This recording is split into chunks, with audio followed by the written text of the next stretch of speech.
પોરબંદરમાં મુખ્ય માર્ગ પર એમઆર દ્વારા મહિલાઓની છેડતી થતા મહિલાઓએ તેના પર સરા જાહેર ચપ્પલવારી કરી હતી। પોલીસે એમઆરને પોલીસ મથકે લાવી પૂછપરછ હાથ ધરી છે। ભાણવડની બે મહિલાઓ પોરબંદર ખાતે યુગાન્ડા રોડ પર આવેલ ખાનગી ડોક્ટરને બતાવવા આવી હતી।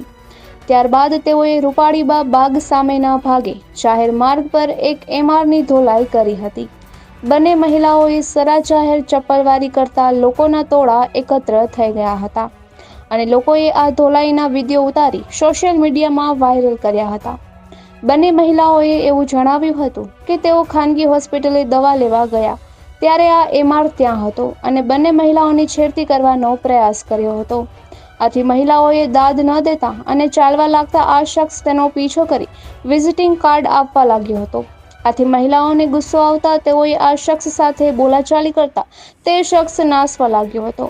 આથી મહિલાઓએ તેનો પીછો કરી રૂપાળીબા બાગ પાસે જાહેરમાં ચપ્પલ માર્યા હતા અને ગાળો પણ કાઢી હતી। બનાવ બનતા પોલીસ પણ ત્યાં દોડી આવી હતી અને એમઆરને ઈજા થઈ હોવાથી પ્રથમ 108 મારફત સરકારી હોસ્પિટલે સારવારમાં ખસેડવામાં આવ્યો હતો। ત્યારબાદ તેને કમલાબાગ પોલીસ મથક ખાતે લાવી પૂછપરછ હાથ ધરી છે। નિપુલ પોપટ, પોરબંદર ટાઈમ્સ।